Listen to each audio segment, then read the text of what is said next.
Assalamualaikum warahmatullahi wabarakatuh. Apa kabarnya kakak SD kelas 6? Semoga selalu sehat dan dalam lindungan Allah Subhanahu wa Ta'ala. Amin ya Rabbal 'Alamin. Teman-teman, hari ini kita akan belajar BBA materi IPA mengenai ciri-ciri dan penggolongan makhluk hidup. Nah, pertama, kita harus tahu nih teman-teman, apa sih ciri-ciri makhluk hidup? Nah, ciri-ciri makhluk hidup itu ada 7. Nah, di mana seperti teman-teman ketahui ya, makhluk hidup itu ada apa saja teman-teman? Makhluk hidup itu ada manusia, hewan, dan tumbuhan. Nah, manusia, hewan, dan tumbuhan ini memiliki ciri-ciri. Ciri-cirinya yang pertama adalah bernapas. Jadi bernapas ini adalah proses pengambilan oksigen dan pembuangan karbon dioksida yang sangat dibutuhkan oleh tubuh, di mana oksigen dibutuhkan dan karbon dioksida akan dibuang karena tidak dibutuhkan lagi oleh tubuh. Karena kalau misalkan karbon dioksida selalu ada dalam tubuh kita, itu bisa menyebabkan keracunan, bisa bersifat racun bagi tubuh. Lalu yang kedua ada tumbuh. Nah, jadi makhluk hidup ini akan tumbuh menjadi besar dan berkembang sehingga menjadi hewan dewasa dan kemudian menjadi induk kembali ketika dia berkembang biak. Nah, yang ketiga ada bergerak. Nah, tumbuhan juga bergerak, makhluk hidup juga bergerak dengan bermacam-macam cara sesuai dengan kebutuhan hidupnya. Lalu ada berkembang biak. Nah, berkembang biak ini adalah menghasilkan keturunan, di mana berkembang biak ini tujuannya agar makhluk hidup dapat melestarikan keturunannya agar tidak punah. Nah, lanjut, bereaksi terhadap rangsangan. Nah, bereaksi terhadap rangsangan ini, dia menyesuaikan diri dengan lingkungannya.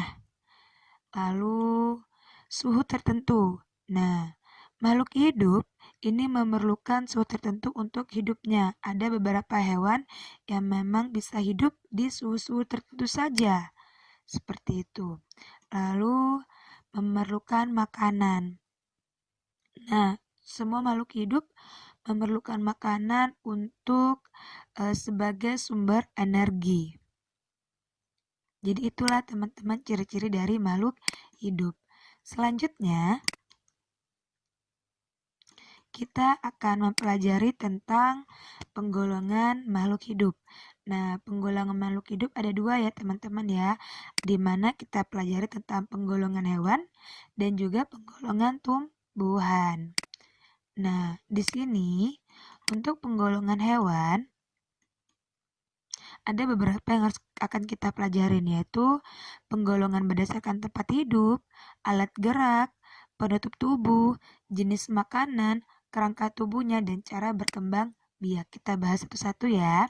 Yang pertama ada tempat hidupnya nih. Tempat hidupnya itu dibagi di hewan yang hidup di darat, di laut, dan hidup di air dan di laut, atau yang biasa kita sebut dengan amfibi. Nah, misalkan hewan yang hidup di darat, itu ada ayam, hewan yang hanya hidup di laut, maaf bukan di laut, tapi hewan yang hidup di air, entah itu air laut ataupun air sungai, dan lain sebagainya. Nah, contohnya itu adalah ikan. Lalu yang hidup di air dan di darat, atau yang bisa kita sebut dengan amfibi. Contohnya adalah katak, salamander, belut, dan lain sebagainya. Nah, selanjutnya berdasarkan alat gerak. Kalau berdasarkan alat geraknya, ini bisa dibagi dengan bergerak menggunakan kaki, menggunakan perut, menggunakan kaki dan perut, dan menggunakan sayap.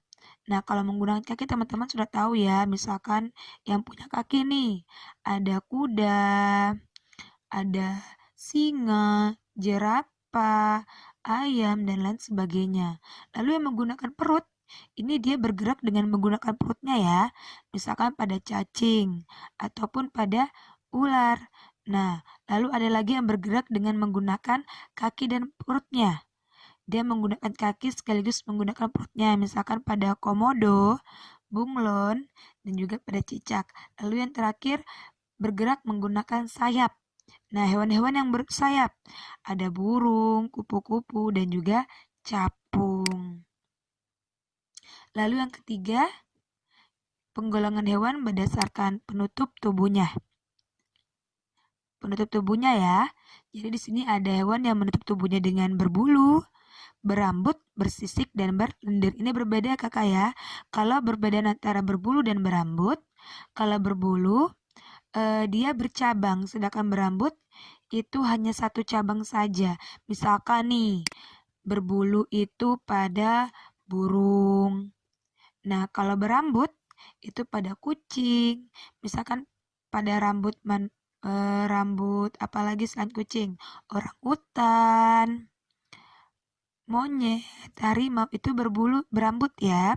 Kalau berbulu tuh kayak ayam, bebek, burung itu berbulu. Nah, kalau bersisik itu seperti teman-teman tahu ya, misalkan ada ikan, ular, buaya itu bersisik.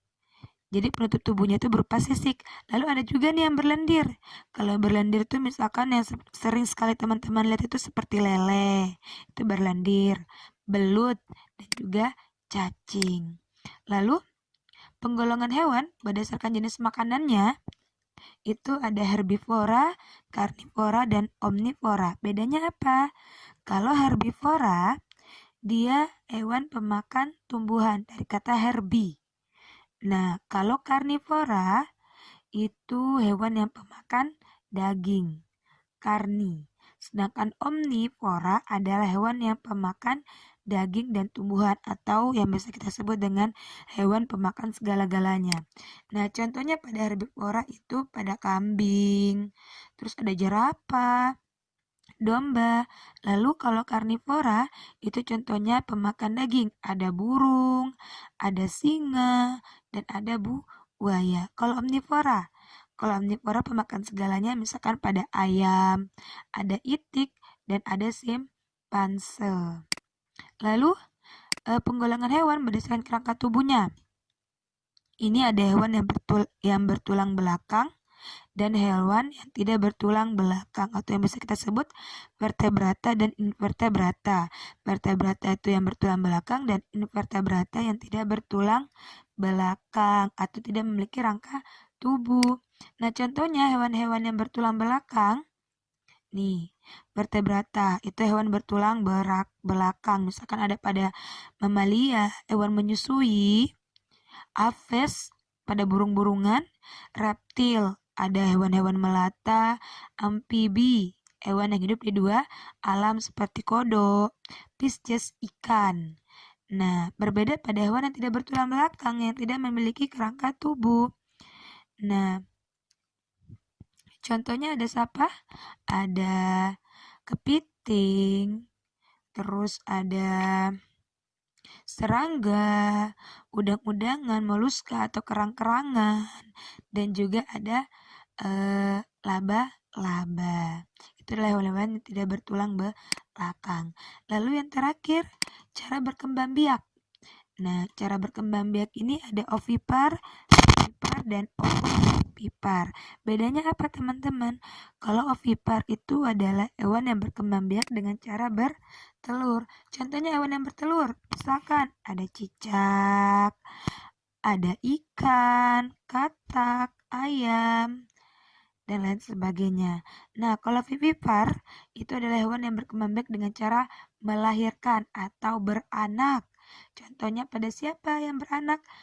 Misalkan pada sapi, kucing, paus, dan juga lumba-lumba. Lalu ovovivipar itu adalah hewan yang berkembang biak dengan cara bertelur lalu melahirkan. Contohnya pada kadal dan juga pada ular. Nah, itu ya contoh-contoh dari penggolongan hewan.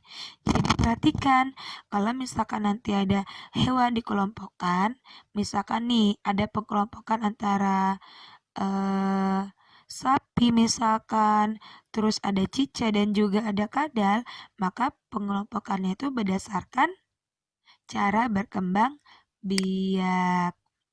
Nah, lanjut.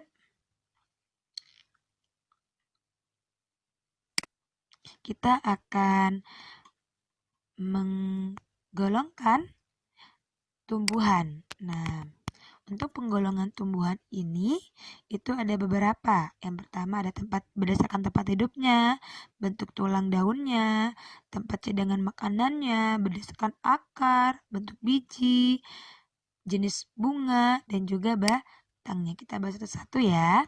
Yang pertama berdasarkan tempat hidupnya. Yang pertama ada hidrofit. Nah, hidrofit ini adalah hewan yang hidup di air ya teman-teman. Misalkan yang hidup di air ada apa? Ada teratai, ada eceng gondok, rumput laut, dan lain sebagainya.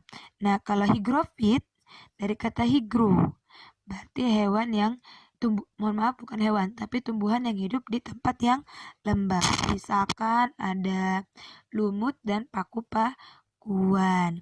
Nah, kalau mesofit ini adalah tumbuhan yang hidup di daerah yang kelembapannya sedang. Nah, ini biasanya di tempat-tempat kita ya. Misalkan ada mangga, ada durian, ada kelapa. Nah, kalau xerophyt ini tumbuhan yang hidup di daerah yang sangat kering. Contohnya yang sangat kering, ada tumbuhan apa saja? Ada kaktus, kurma, lidah buaya, dan lili gurun. Dia biasanya hidup di tempat-tempat yang kering atau biasanya di gurun. Nah, lalu ada epifit. Nah, epifit ini adalah tumbuhan yang hidup menempel pada tumbuhan lain, misalkan pada anggrek. Nah, anggrek ini biasanya tumbuh pada pohon mangga atau tumbuh pada pohon inangnya. Nah, dan beberapa jenis paku-pakuan. Lalu yang terakhir ada tumbuhan parasit nih.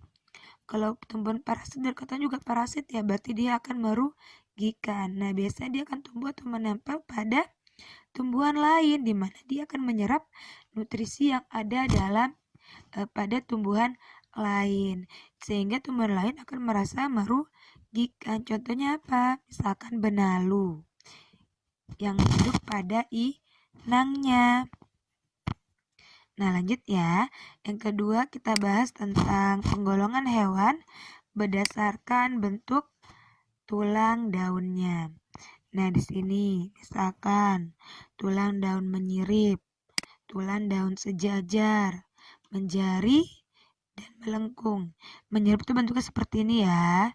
Kalau sejajar, dia seperti sejajar nih daunnya seperti ini. Kalau melengkung daunnya agak melengkung. Kalau menjari dia seperti tulang jari manusia. Nah, kalau misalkan menyirip itu ada pada mangga. Pernah lihat mangga kan teman-teman ya? Rambutan, jambu itu adalah hewan-hewan yang menyirip. Kalau sejajar itu pada tumbuh-tumbuhan, mohon maaf ya teman-teman, tumbuhan. Nah, kalau sejajar itu ada pada tumbuh-tumbuhan kayak tanaman padi, jagung, dan tebu itu dia tulang daunnya sejajar. Kalau melengkung, ini contohnya pada daun sirih, pernah lihat sirih ya teman-teman ya, dan daun waru. Nah, kalau misalkan menjari ya seperti tangan itu ada pada singkong ataupun pada pepaya. Lanjut, penggolongan tumbuhan berdasarkan cadangan makanan. Nah, kalau berdasarkan cadangan makanan, ini ada beberapa. Misalkan ada pada batang, cadangan makanannya ada pada akarnya, cadangan makanannya ada pada bijinya, dan ada pada buahnya. Kalau pada batang misalkan pada tebu ya, tebu berarti yang tebunya kan biasanya kita makan batangnya ya. Kentang dan juga sagu itu berada pada batangnya. Nah, kalau akar. Jadi kalau akar ini cadangan makanan ada di akarnya nih. Contohnya wortel, labu, singkong yang dimana cadangan makannya berada di akar. Kalau biji, nah kalau pada biji itu bisa pada kacang tanah, kedelai ataupun padi. Lalu pada buah ada seperti buah-buahan ada mangga, salak, apel dan lain sebagainya. Nah, kalau berdasarkan bentuk akar nih, ini beda-beda lagi ya.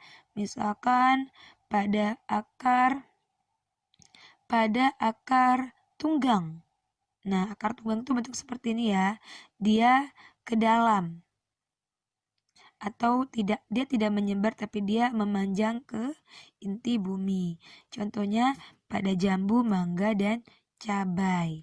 Lalu kalau misalkan yang serabut, dia banyak serabutnya.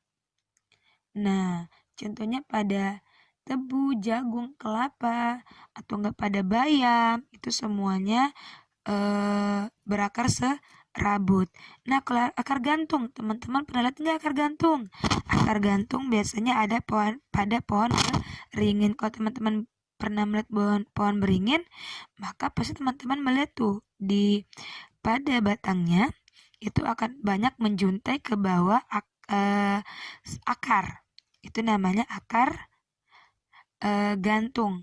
Kalau akar nafas itu ada pada pohon mangrove. Akarnya dia akan keluar ke atas seperti pada gambar ini ya, teman-teman lihat di pantai yang biasa sering ke mangrove itu akan terlihat di mana akarnya itu akan timbul ke atas yang biasa disebut dengan akar nafas. Nah, lanjut bentuk biji. Nah, pada bentuk biji ini ada tumbuhan yang berkeping satu atau yang biasa kita sebut dengan monokotil dan tumbuhan berkeping dua atau dikotil. Beda ya. Kalau misalkan contohnya yang monokotil ada kelapa, jagung, padi. Kalau yang dikotil itu contohnya misalkan nih kacang hijau, mangga, dan rambutan. Nah, lanjut. Berdasarkan jenis bunga. Ada bunga yang sempurna dan ada bunga yang tidak sempurna. Bedanya apa? Kalau tumbuhan bunga sempurna itu tumbuhannya dalam satu bunga itu terdapat alat kelamin jantan dan juga alat kelamin betina. Nah, kalau tidak sempurna dalam satu tumbuhan bisa saja ada hanya satu kelamin jantan atau hanya ada satu kelamin betina. Itu bunga tidak sempurna. Dia memiliki salah satunya, di mana alat kelamin jantan dan alat kelamin betina ini letaknya berpisah. Contohnya apa? Kalau yang sempurna itu teman-teman bisa dengan mudah melihat pada bunga sepatu. Nah, sedangkan kalau misalkan pada yang tidak sempurna, itu bisa teman-teman lihat pada jagung, pepaya, ataupun pada salak bunganya. Nah, lanjut. Yang terakhir, penggolongan tumbuhan berdasarkan batangnya. Nah, kalau batangnya ini ada batang yang basah dan lunak, ada batang yang berkayu, dan batang rumput. Nah, kalau misalkan basah dan lunak, contohnya itu adalah bayam. Pernah lihat bayam ya teman-teman ya? Ataupun pisang, itu ketika teman-teman memegangnya, maka batangnya itu lebih lunak dan juga dia lebih basah. Nah, kalau berkayu, nah teman-teman juga pernah lihat ya, pohon ulin di sekitar kelas 6 itu ada pohon ulin. Nah, pohon ulin ini dia berkayu. Misalkan juga ada pohon rambutan, itu juga berkayu. Keras dia ya kalau berkayu. Lalu ada tumbuhan berbatang rumput seperti rumput. Nah, contohnya hewan-hewan, maaf kakak ya. Contohnya tumbuhan yang berbatang rumput ini seperti apa? Misalkan kayak padi ataupun jagung dan juga rumput. Batangnya seperti rumput. Oke, kita lanjut. Manfaat hewan dan tumbuhan bagi manusia. Nah, kita bahas hewan dulu ya. Manfaat hewan bagi manusia. Yang pertama menghasilkan makanan, misalkan ada ayam, sapi, kambing, itu dagingnya bisa menghasilkan makanan. Misalkan juga susunya juga bisa dihasilkan dari kambing. Terus lalu sebagai alat transportasi, misalkan sapi, alat transportasi, kuda, pada delman, alat transportasi, dan juga unta yang ada di gurun pasir itu sebagai alat transportasi. Lalu penghasil bahan sandang atau pakaian. Nah, beberapa hewan itu bisa menghasilkan kain, misalkan pada bulu domba itu bisa menghasilkan kain wool, atau enggak kulit hewan, buaya atau ular biasanya dimanfaatkan sebagai jaket ataupun mantel. Serat kepompong nih pada hewan ulat sutra itu dimanfaatkan sebagai kain sutra. Selain itu juga penghasil obat-obatan. Misalkan ada madu, itu sebagai obat-obatan. Madu dihasilkan oleh lebah. Nah, lanjut sebagai penghasil bahan kerajinan, misalkan pada bulu angsa, pada wayang kulit, itu digunakan sebagai hasil kerajinan. Lalu pada lingkungan. Pada lingkungan itu bisa menghasilkan pupuk organik pada kotoran sapi, kerbau, ataupun kambing. Lalu menjaga kesuburan tanah itu ketika dalam tanah itu terdapat cacing itu bisa bermanfaat bagi tumbuhan, bagi lingkungan sebagai kesuburan tanah. Nah, menjaga keseimbangan lingkungan itu berada pada rantai makanan. Nah, lanjut. Manfaat tumbuhan bagi manusia. Kalau pada manusia juga bisa sebagai makanan ya. Misalkan kacang, padi, jagung, pepaya itu sebagai sumber makanan. Lalu ada penghasil bahan sandang pakaian. Itu dihasilkan oleh kapas, tumbuhan kapas, rami, dan juga pada pisang yang bisa digunakan sebagai produksi benang untuk menghasilkan kerajinan bahan sandang. Lalu bahan bangunan. Bahan bangunan misalkan pada kayu jati. Nah, lalu ada kerajinan tangan, misalkan ada gondok, pandan, pelepah pisang itu bisa digunakan sebagai tas, tikar, ataupun sebagai dompet kerajinan tangannya.